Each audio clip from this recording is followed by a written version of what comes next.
Bonjour à tous, bienvenue dans Bonjour chez vous. C'est déjà la fin de cette semaine. C'est déjà ta dernière émission de cette semaine, Frank. En tout cas, j'ai vraiment fait tous les jours. Toutes les émissions, oui, Frank. On peut te féliciter. La 2, la 3, la 4 et la 5.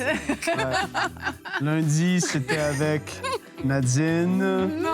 Non, avec Aurélie. Mardi avec Nadine. C'était le jour où on a parlé d'Étienne. Jeudi avec Nadine. Et aujourd'hui avec Aurélie. Eh ouais, on l'a fait un jour sur deux, j'avais même pas remarqué. C'est toi qui as fait le planning en plus? Eh ouais, c'était pas volontaire. C'était pas volontaire. Bravo, Evelyne Lebeau! Je vous choisis par vos forces et non pour Mais je faire veux juste beau dans le rappeler planning. la boulette de Nadine encore, même si elle n'est pas là. Elle a dit, Arrête. j'ai aimé quand tu as parlé de Étienne, c'était super. J'ai dit, j'ai pas parlé de Étienne. C'était fait une histoire. Il est content. Il est très content. Elle va aller voir l'émission, elle va être trop... Trop drôle. Oh, t'es terrible. Bon. Aïe, aïe, aïe. Eh bien, mon cher frère, cette émission est pour toi. On va t'aider à surmonter ton péché. C'est le thème du jour et j'ai envie de dire aider un frère ou une sœur. Bien entendu, la place me manquait pour ajouter, mais évidemment. Et l'idée, c'est de vous apporter des conseils pratiques. Aujourd'hui, on va voir comment on peut aider nos frères et sœurs dans le Seigneur. On sait qu'ils luttent avec un péché, peut-être parce qu'ils nous l'ont simplement confessé, ils nous ont demandé de l'aide ou simplement parce qu'on l'a nous-mêmes constaté. Et on va voir comment réagir, comment se comporter. On peut vraiment être très maladroit et se comporter vraiment de la mauvaise façon et couper complètement la communication ou au contraire, on peut le faire de la bonne façon pour être une vraie aide. Et c'est ce qu'on va vous encourager à faire aujourd'hui. Donc Aurélie, tu as la responsabilité de démarrer cette dernière émission de la semaine avec la pensée du jour.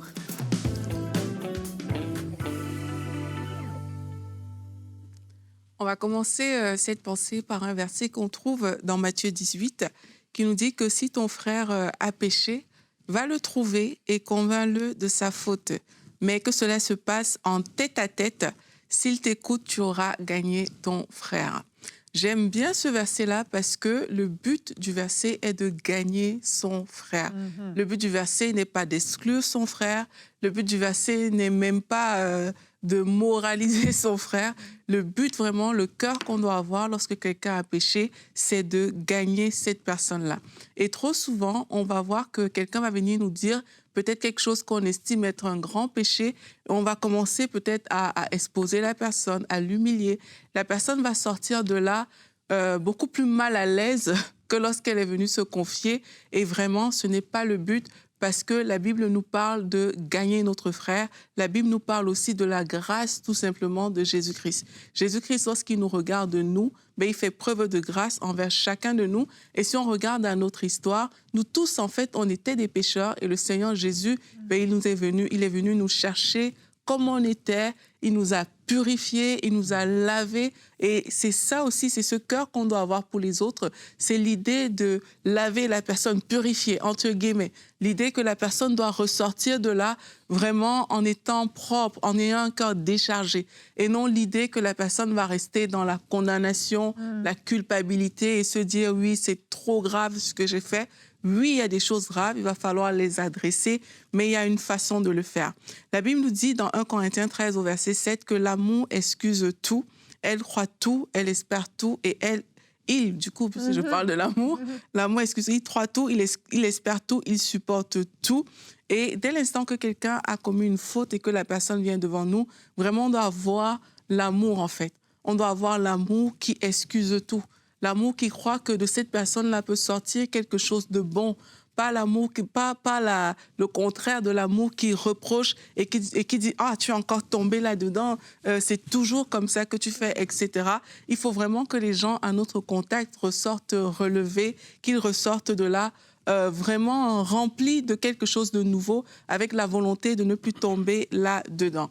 Et lorsqu'on dit ça, ça ne veut pas dire que on va faire semblant que la chose était bien. Parce que quelquefois, quand on parle de grâce, il y a des personnes qui comme on a dit, l'amour excuse tout, on s'empêche de dire la vérité aux gens. Dans le verset qu'on a lu de Matthieu 18, la Bible nous dit « Va, parle à cette personne-là en tête à tête ». tu peux vraiment dire, c'est vrai, ce que tu as fait n'est pas bien, ce n'est pas conforme à la parole de Dieu, il ne fallait pas faire ça, mais maintenant prends de nouvelles décisions. Maintenant, avance dans la vie. Choisis de lâcher ce péché, de te déconnecter. Choisis en fait le bon chemin, choisis la place de Dieu et il y a de bonnes choses qui vont arriver dans la vie des personnes. Toutes les fois où on conseille les personnes plutôt dans la réprimande, les personnes ont tendance à fuir. Alors que quand on conseille quelqu'un dans l'amour, ça donne une force et un courage à la personne de se relever et de devenir meilleure. Donc, je nous encourage à conseiller dans l'amour, dans la grâce, comme le Seigneur Jésus-Christ l'a fait avec nous-mêmes. Merci Aurélie. Je crois que comprendre la grâce est essentiel avant de vouloir aider quelqu'un à surmonter son péché, parce que si on n'a pas compris la grâce, on va être dans l'accusation, dans la culpabilité. Ouais. Et on n'apporte pas de solution, finalement, on écrase encore plus la personne qui, bien souvent, s'est déjà écrasée toute seule. Il ne faut pas oublier que c'est très rare que les gens soient contents et se plaisent dans leur péché. Là, c'est souvent qu'ils sont allés trop loin, qu'ils ont étouffé leur conscience. Souvent, dans ce genre de configuration, la personne en face de nous, elle est déjà écrasée. Elle se sent déjà humiliée, elle se sent déjà condamnée, culpabilisée et tout ce qui va avec. Et là, si on arrive et on vient juste rajouter une couche, en fait, qu'est-ce qu'elle va faire, cette personne-là? Elle va dire, la prochaine fois, vaut mieux que je cache en fait ce que je fais, vaut mieux que je n'en parle pas aux autres parce que ça ne m'apporte rien, je suis encore plus mal. Manifester de la compassion, c'est essentiel d'avoir ce cœur compatissant. OK, on a une personne en face de nous qui n'arrive pas à surmonter son péché.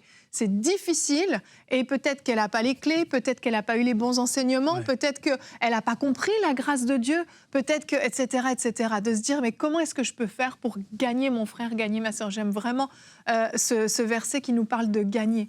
Et on peut aller voir notre verset du jour. La Bible nous parle de quand on a péché, qu'est-ce qu'on peut faire? Et je crois que c'est un verset qu'on peut vraiment apporter à la personne qu'on veut aider. 1 Jean 2, au verset 1 et 2, nous dit « Mes chers enfants, je vous écris ceci afin que vous ne péchiez pas. » Le plan de Dieu, c'est qu'on ne pêche pas.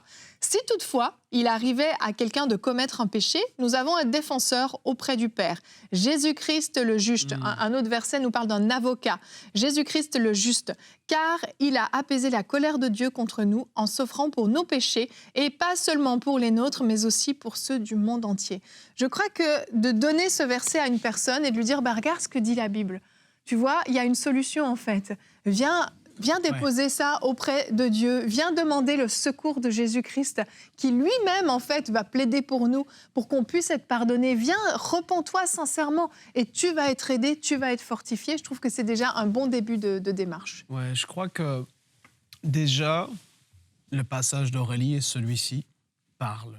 Parce qu'il y a beaucoup de personnes qui regardent cette émission et qui pensent soit dans leur propre vie, il y a quelque chose qui est là, il y a en effet un péché à être surmonté ou vaincu par rapport à une certaine chose qui peut être là depuis X nombre de temps. Et tu as d'autres personnes qui regardent et qui se disent « Je connais telle personne, je sais ce qu'elle, lui ou elle vit, mais je n'ai pas vraiment envie d'aller en parler. J'ai envie de l'encourager, de vivre sa percée, de vivre son truc. » Mais là, on parle de quelque chose d'extrêmement, extrêmement important et qui a été écrit noir sur blanc clairement. Et celui qui va ramener quelqu'un qui s'était égaré, wow, la Bible a dit que c'est quelque chose d'extraordinaire, quelque chose d'énorme. C'est-à-dire qu'il y en a qui vont s'être même détournés. Et à cause que tu vas avoir, et là j'utilise ce mot, mais il faut y aller avec des pincettes, confronter la personne. C'est-à-dire que quelque chose qui est là, on le sait, on le constate, soit que la personne s'est vraiment refroidie, éloignée, ou la personne vit une difficulté. Et là, la première étape, c'est de dire, la Bible me demande de faire ça. Oui. C'est trop facile de juste vouloir balayer un peu le truc et de dire, je vais laisser un autre le faire, parce que l'autre, il est bon à faire ça. C'est vrai, mais t'es appelé à être bon aussi. Comme Caïn qui a dit à Dieu, suis-je le gardien de mon frère? 100%. Et quand tu le sais, même tu peux déjà, prier pour que, en effet, soit que la personne s'ouvre à toi, soit que le feu, c'est-à-dire vraiment, tu sais, la personne qui vit ça, souvent n'est pas bien là-dedans. Il faut pas aller avec dureté parce que souvent, la personne qui vit ça, comme tu l'as dit, elle est pas... C'est merveilleux, c'est génial de vivre comme ça, dans tel péché. Non, c'est pas comme ça. Souvent, c'est un sujet de honte, de culpabilité, mais c'est encore, il y a comme une force qui est là, soit l'enseignement n'a pas été clairement dit, la personne n'a pas compris, il y a des chaînes qu'il faut qu'ils soient brisées. Mais là, il faut y aller avec un cœur rempli de douceur, mais il faut, premièrement, oser y aller. Ça, c'est le premier point, parce que la Bible le dit. Ça ne donne pas envie, et ce pas des discussions qui sont fun. Mais quand tu y vas, avec un cœur rempli d'amour, Oui. et c'est là toute C'est la clé, différence. Tu n'as même pas besoin de citer la chose et de dire, la Bible dit que ce que tu fais est mal. Il ou elle le sait déjà, oui, et c'est pas agréable. En fait, c'est... Tu sais, la chose, ouais, la personne... J'ai eu des discussions comme ça avec des personnes qui... Et puis la personne le sait, elle n'est pas fière, elle n'est pas ci ou ça, elle n'était pas là pour réprimander, écraser, tu es là pour encourager, fortifier, élever, prier avec. Oui. C'est pas parce que tu vas l'adresser que soudainement c'est fini, forcément, tout de suite, c'est... Non, mais déjà, c'est d'être un soutien et la personne qu'elle peut se déculpabiliser. Parce que quand tu vis ça, tu es dans la honte, la culpabilité et tu penses que tu peux pas en parler à personne. Le fait qu'elle sache que quelqu'un rempli d'amour, non dans le jugement, qui s'en fait pour toi, a une oreille pour écouter, va pas aller le dire à d'autres personnes, et est compatissante, la personne, elle va comme vivre juste une délivrance à ce niveau-là du fait que je suis plus seul dans cette affaire. Et là, tu es rempli de compassion. Regarde Jésus, comment il faisait. Il était dur avec ceux qui étaient durs et hypocrites et qui voulaient, les pharisiens. Il était dur et il parlait mais autre que vers eux, il n'était pas comme ça. Il était celui qui voulait encourager, relever. Il pouvait être direct, cette femme, mais il l'a sauvée d'une lapidation et il a dit « Va et ne pêche plus ». Mais j'imagine que dans son regard, il y avait plein d'amour et de « Va et ne pêche plus ». C'était pas comme ça. Non, bien sûr que non. Va et ne pêche plus. Wow, le joug enlevé, elle s'en va. Mais tu dis, si Jésus était comme ça, on doit l'être, sans jamais rentrer dans le jugement de ci ou ça, parce que rappelle-toi de toi où tu viens. Comment le Seigneur n'a pas fait, il n'a pas regardé à « est-ce que je peux te sauver, est-ce que je t'accepte ?» Non, là où tu étais, il t'a sauvé. Il n'a pas jugé, c'est tellement extraordinaire. Donc, de plus en plus que moi, je grandis là-dedans, et même quand on parle de guérison, on parle d'autres choses. Quand tu es dans la dureté, dans la sévérité ou dans la Bible dit, c'est vrai, mais c'est tellement... Le cœur se ferme. Oui. La personne ne veut pas recevoir. Et là, soudainement, tu commences à être compatissant. Tu commences à être la personne. Wow. Et là, tu as un temps de prière. Extraordinaire. Mais il faut pouvoir faire ce premier pas, pas avoir honte, mais d'y aller quand c'est propice et d'y aller tellement dans l'amour. Et alors là, ça change tout, mais tout. Et ça peut arriver que la personne en face, elle ne soit pas du tout prête à ça. Tout à fait. Et elle t'envoie proprement balader. Ouais. Ça m'est arrivé, c'est pour ça que j'en parle, parce que ça peut vous arriver. Avec tout l'amour non, du Evelyne, c'est monde. toujours parfait. Non. C'est toujours parfait. Avec... 100%. Ah bah oui. T'as raison. Je me souviens un jour Des fois, c'est avoir, génial, d'autres fois, c'est... oui. Ouh. Ouais. J'avais confronté un frère par rapport à une situation quand même assez grave que j'avais appris et qui était évidente. Et donc, je le confronte par rapport à ça. Et il se met dans une colère noire. Ouais. Mais comment t'oses me parler de ça? Comment tu oses te mêler de ma vie? Puis ta. Et je suis restée très calme et je lui ai dit, la Bible dit que je suis aussi la gardienne de mon frère et je veux aussi, et je le fais avec amour. C'est pas vrai, c'est jamais arrivé. Il reconnaissait rien du tout. J'ai dit, écoute, mon frère, c'est merveilleux. Si c'est faux, c'est parfait, c'est excellent. Je suis ravie, je te demande pardon si je t'accuse à tort de quelque chose. Si c'est faux, gloire à Dieu. Mais sache que si c'est vrai, je suis là, je suis disponible, les pasteurs de l'Église sont disponibles. Quelques semaines se sont écoulées, et puis en fait, le frère est revenu me voir en pleurant, en me demandant pardon parce que il m'avait mal parlé, mais parce que tout ça était vrai. Et en fait, la honte, et ça, il faut en avoir 100%. conscience, la honte l'a poussé à rentrer dans une réaction agressive, une réaction de colère. Et il faut être prêt à ça aussi. 100%. Et là, c'est à nous de ne pas nous emporter contre cette personne et commencer à rentrer nous aussi dans la colère et dans tout un tas de choses, parce que là, on ne l'aide plus du tout. Parfois, la honte va faire que la personne va mal réagir en face de nous, ok, mais nous, on continue à bien réagir, on laisse la porte ouverte. Si tu veux en parler, je suis là. Si c'est pas vrai, c'est merveilleux, mais sinon, sache que je suis là. Et puis, on laisse les choses comme ça. Et généralement, la personne va revenir d'elle-même.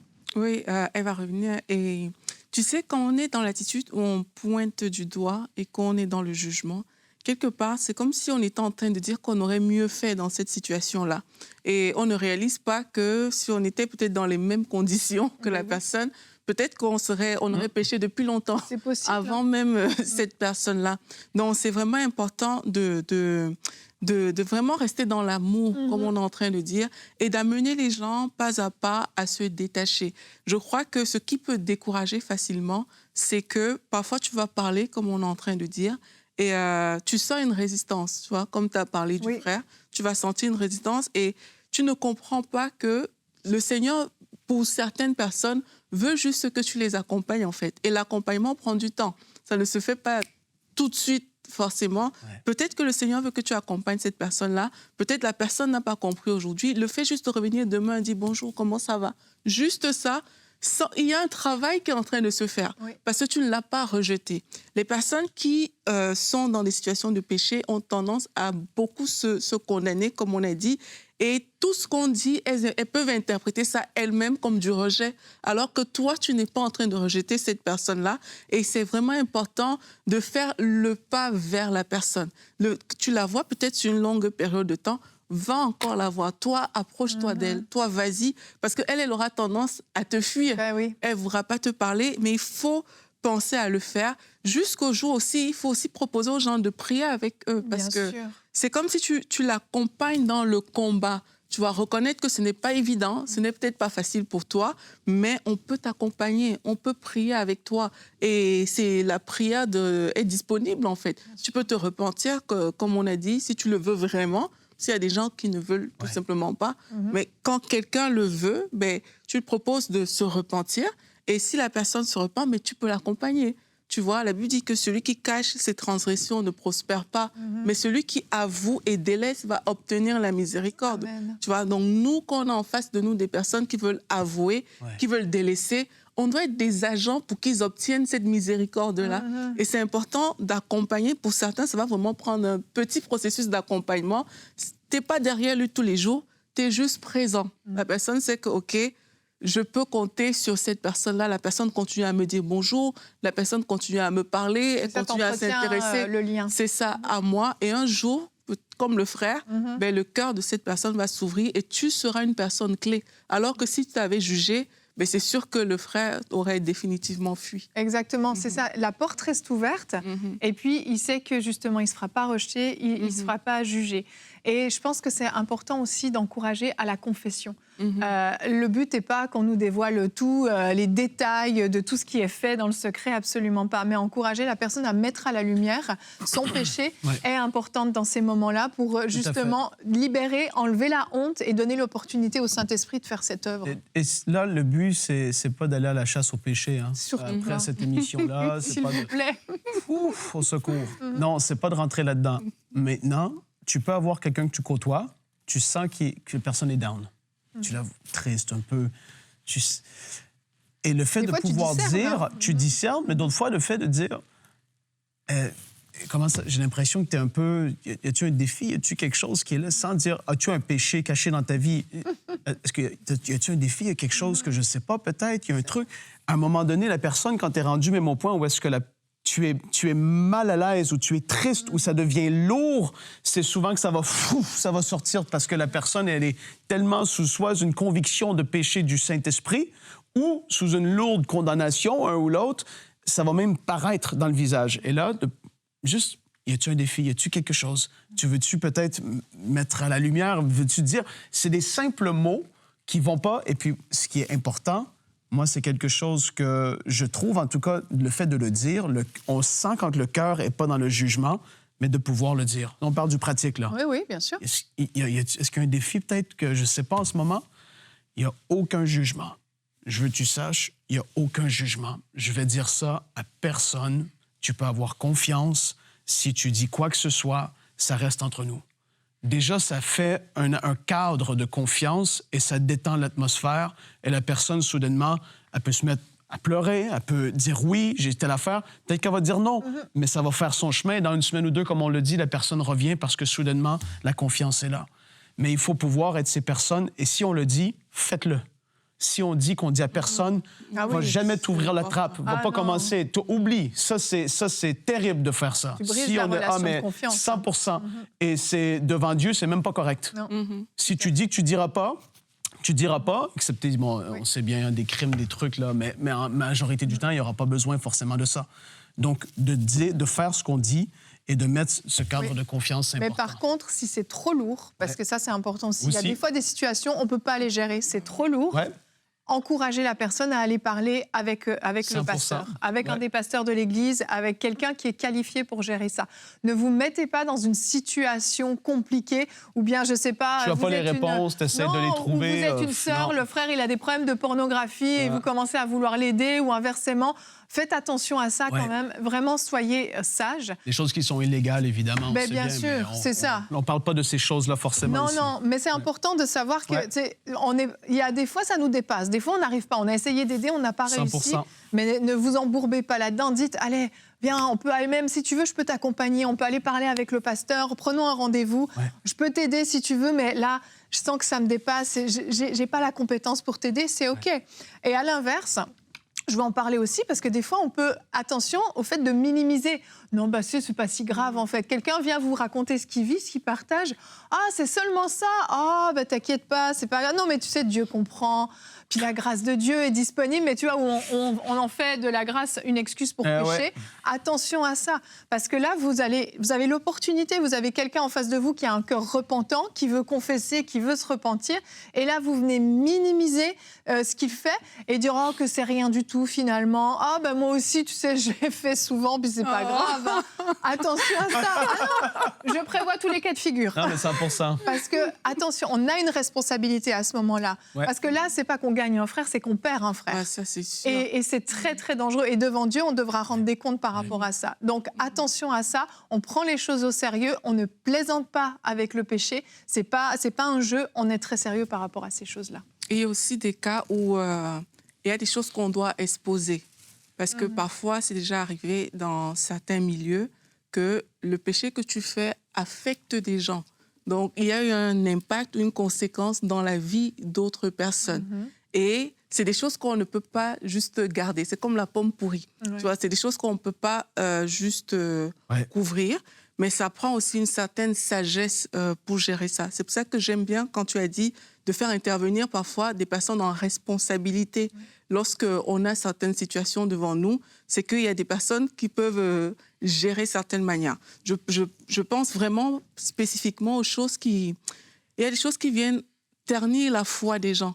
Tu vois, je me rappelle dans la parole de Dieu, par exemple, quand Paul il dit que quand il a vu comment Pierre a agi dans le contexte avec les Galates, il a reprimandé à haute voix. Oui. Tu vois, il a parlé de ça parce que ça avait une influence sur les personnes qui étaient là. Ça a entraîné d'autres gens. Voilà, c'est ça.